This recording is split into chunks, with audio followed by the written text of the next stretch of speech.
So at one time or another, most pastors have heard someone in their congregation quip, "Man, it must be nice to work only one day per week.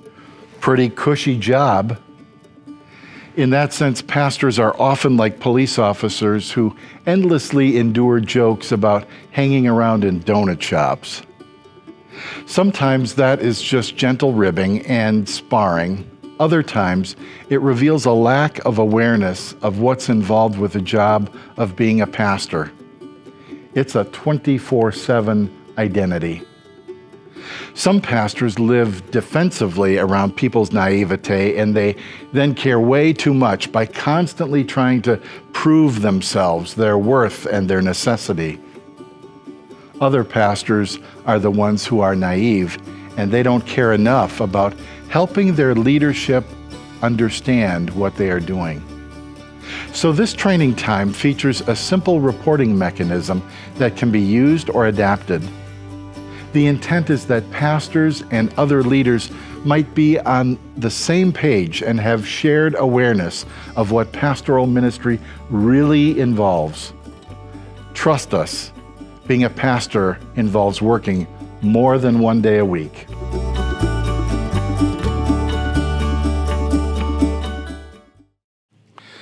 So in the first church that I served, I had a retired church member who seemed to always go out of his way to tease me and say, "Man, it must be nice to have a cushy job like yours, to only have to work one day per week."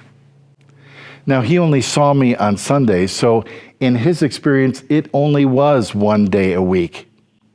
So I either had a cushy job or it was open season on the pastor.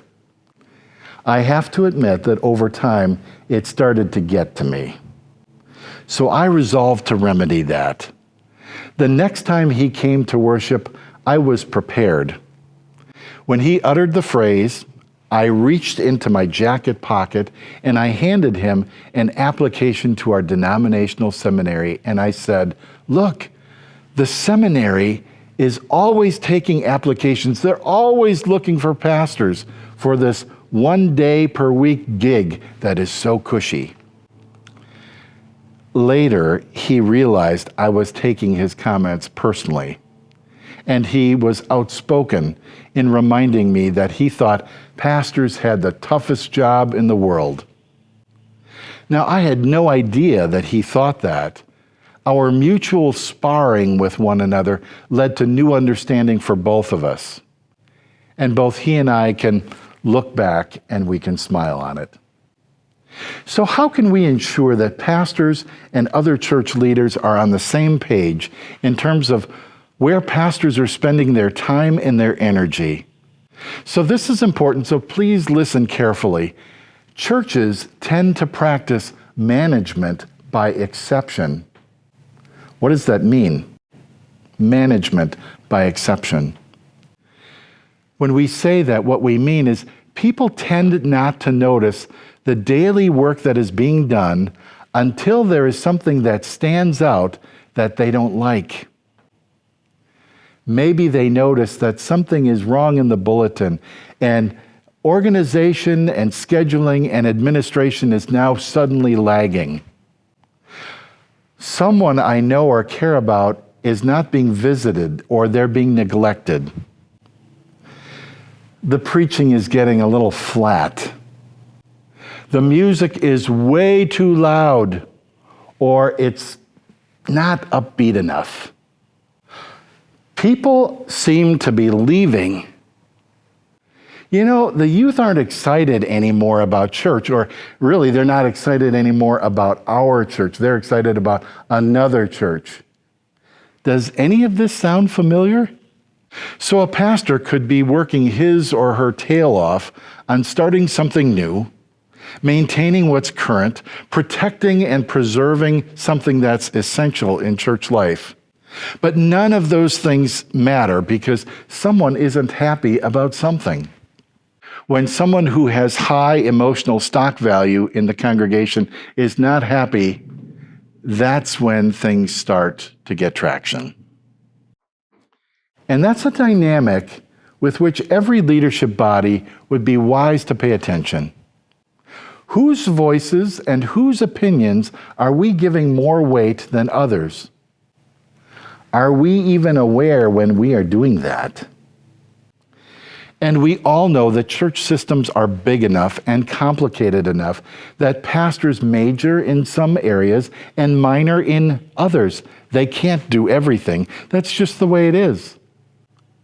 There's often way too much to suspend all at once when there's weekly worship, when there's leadership team meetings, when there's urgent pastoral care, when there are holidays and funerals and weddings, or all of these things. And sometimes there are things going on in a pastor's own personal life, or his or her health is in jeopardy, or the burdens of a pastor's parents or children are very high right now.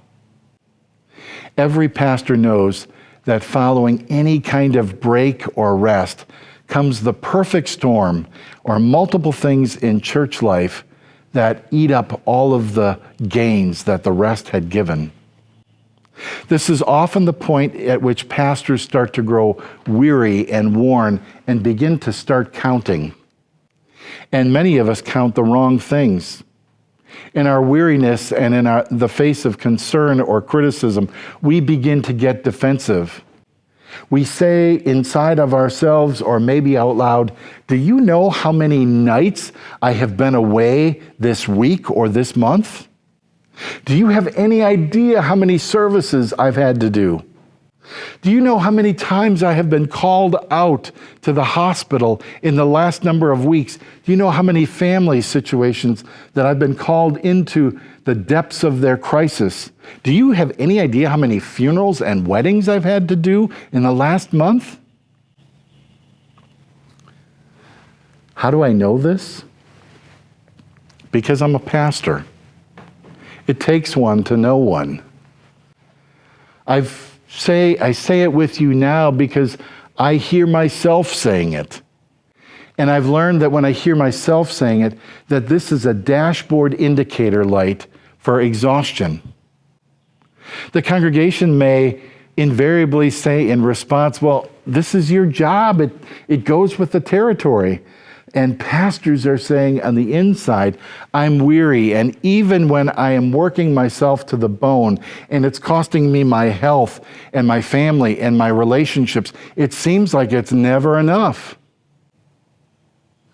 So pastors, I want to encourage you to pay attention to when you start saying these things on the inside or outside. What we are revealing in ourselves is that we are weary and we are worn, and it's time for us to do something about it. So my simple advice to all of my colleagues is pay attention when you start counting. One of my mentors once said to me long ago, "Don't ever, as a pastor, count nickels or noses. Don't count bucks or butts in the pew." I'd rather say, pay attention when you are counting because you want to count what really counts. You are not going to be able to manage everyone's expectations or their disappointments. And good pastoral leadership is about coming to terms and accepting the things that you will major in and the handful of things that you will be able to minor in, and then begin to let the rest go. You may have to ask for help or support in the areas where you are not strong. It is not a sign of weakness to do so. So one of the ways to get pastors and other church leaders on the same page is to annually establish major areas of focus and monthly circle back on them. Our text resource will give you an example of what this could look like. But for our purposes today, I would like to verbally walk you through a reporting form and how it might be used in your leadership conversations. The one I use with my leaders is virtually unchanged for years. It has 5 sections. Number 1 is worship. Number 2 is congregational care. Number 3 is ministry connections. Number 4 is outside connections. Number 5 is professional development and self-care. We've chosen 5 areas where I major, and we recognize that any minor areas of ministry are not expected, but are a bonus when and where they happen. In your context, the categories could be different. They could include administration or outreach and community ministries. It might include committee work, youth, faith formation, education, elderly, small groups, or any other kind of specialization that goes with your particular calling. The idea is to talk about what is on your Fab 5 list. What are the 4 areas of ministry, and then how are you protecting and developing yourself? How can we ensure that you as a pastor and other leaders remain on the same page in terms of keeping the main things the main things? In my setting, monthly, I take out my template and my calendar for the last month, and I spend no more than 30 minutes dropping simple bullets under each section. I let my leaders know how many services I've led, the kinds of pastoral care involvement that I have had, and I give them issues, not names, and I list any pastoral encounter that's 15 minutes or more. In the 3rd section, I let them know about my ministry connections. If I'm teaching a class or evaluating staff members, each one of those gets a bullet on my report form. My leaders know that I am invested, so they generally don't care how much time I spend. They know that they need to measure how much energy these things are either giving me or costing me, because they want to protect me and harness my best calling energy. In the 4th section, I share with them my connections in the community, in my local constellation of churches, and the ways that I've served my denomination or my seminary. It's important to them that I don't just focus on my local ministry in the congregation, but that I have investment and engagement and relational connectivity to a wider and a larger audience. In the last section, I let them know in bulleted form about my plans for replenishment. This may include a conference or a seminar, or it may just name my next week of vacation. Each year I ask them, are these still the categories that we should be working on, or is there something else that we should focus on in the next year? Each month, my 30-minute investment in filling out this form with simple bullets gives them the basic information that helps them understand what I am doing. Sometimes they'll ask, so how long does it take you to write a sermon? And that prompts both a conversation and new understanding. The template teaches them to value and put their time and their attention on the things that we have decided together that truly matter most. Because we can edit the document and put different values in, neither they nor I are rigidly held as congregational needs or dynamics change. We talk about these categories and the items in them every month, and most of the time it's a reminder to them and for me what we've agreed upon and where I need to focus my time and my attention. By talking about these things openly, they are affirming and they are approving my work. If there are areas of concern or where encouragement needs to be offered, we have the space every month to have those kinds of conversations. I see at least 5 benefits to doing this, and I'll name them for you. Number 1, we have an intentional annual conversation and shared understanding about where I should be putting my time and my attention. And remember, wherever you put your time and attention to will grow. Second, I have a simple reporting tool and format that is consistent, predictable, and it's easy to complete. Like I said, I don't spend more than 30 minutes on it. Number 3, my leaders know what I am doing and they are invested in it. If they have questions or concerns, we've created a place. We've created hospitality for these things to be named every month. When it comes time for my annual review, it's easy. They remember my monthly practice and they're informed and they're engaged in my work. Number 4, my leaders have my back. When congregation members say, "So what does he do all week?" as all congregation members do from time to time, my leaders can speak intelligently and in an engaged way about the ways in which the pastor is spending his or her time. They also help me stay focused on the areas where I should major and are grateful when I have other areas where I minor. Number 5, my leaders probably pay the most attention to my last category because they know it's the one that really matters. Pastor, are you taking care of yourself? How are your relationships? Are you nourishing and replenishing your own spiritual life? Is your soul being fed? We know that if yours isn't, ours likely isn't going to be either. So we want to encourage you to take the time you need to replenish, repair, and restore your own soul. Now, this kind of culture has taken time to grow in my leadership, but once you enact these simple practices, what you are growing is trust.